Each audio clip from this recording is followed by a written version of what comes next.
इच्छिणार आहे. दसरा मेळाव्याला संबोधित करणार नाही तिथल्या लोकांना सांगता येत नाही आताच, उभा राहता येत नाही आहे ना, त्याच्यामुळं सांगता येत नाही आताच. बघू तिथे गेल्यावर, परंतु नाहीच काय निर्णय घ्यायचे आहेत शेतकऱ्यांविषयीचे निर्णय.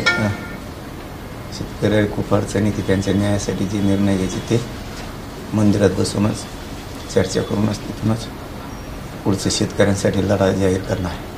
तुमची तब्येत कमालीची घसरली आहे, डॉक्टरांनी सांगितलं की तुम्ही जाऊ नका म्हणून, तरी तुम्ही जाण्यावर आग्रह धरला. दर्शन घेऊन येतोय, दर्शन घेऊन येतो, पारंपरिक पूजा, बाकीचं काय उभा राहता येईल म्हणून नाही सांगता येत, बोलता येईल का नाही ते पण नाही सांगता येत आत्ताच. पण चर्चा गडाच्या मंदिरात बसून चर्चा लोकांबरोबर करणार आहे. शेतकऱ्यांच्या प्रश्नासाठी पुढची लढाई, त्यांना न्यायासाठी मात्र गडवून घोषणा करणार. खूप मोठा लढा शेतकऱ्यासाठी उभा करायची घोषणा करणार. सगळी व्यवस्था करण्यात आली आहे आणि हजारो लोक सुद्धा जमले तिथे. पण आता शरीरावर अवलंबून, वेळेप्रसंगी बघू, शक्य नाही, वेळेप्रसंगी बघू पण शक्य. पण शेतकऱ्याच्या न्यायासाठी मात्र खूप मोठी घोषणा घडवून करणार आहे राज्यातल्या शेतकऱ्यासाठी. झालं त्रास व्हायला. तुम्ही असं म्हटले होते की नव्या GR नुसार जर सर्टिफिकेट निघाले नाही तर दसरा मेळाव्यात मी त्याचा पुढची दिशा ठरवेल. आज तुम्ही शेतकऱ्यावर बोलणार की मराठा समाजाच्या प्रश्नावर बोलणार?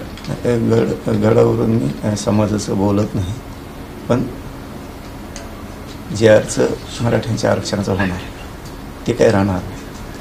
GR निघाला म्हणजे 70 वर्षातला मराठ्याचा पहिला GR, मराठवाड्यातल्या आरक्षणात जाणार आहे. त्यात काही मला शंका नाही. घोषणा केली काय नाही केली काय. आणि विखे साहेबांनी पण पाठीमागच्या 2-4 दिवसात सांगितलं ज्याप्रमाणे मराठी आरक्षणात जातील. आणखीन गाव लेवलच्या समित्या राहिल्यात, बऱ्याच गोष्टी राहिल्या, थोडा वेळ द्या.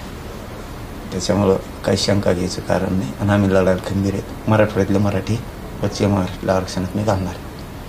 पण आज तुम्ही जो शेतकऱ्यांचा लढा म्हणताय, स्वरूप काय असणार आहे? म्हणजे आता लगेच काही तुम्ही उपोषण वगैरे करून जे नुकसान भरपाई त्याच्या स्वरूपाची मागणी करणार आहेत का काही मोठा दीर्घकालीन लढा असणार? आत्तापर्यंत शेतकऱ्यासाठी अशा घोषणा झाल्या नसतात आणि असा लढाई झाला नसत आणि असा न्याय पण मिळाला नसत. तिन्ही विषय आहे.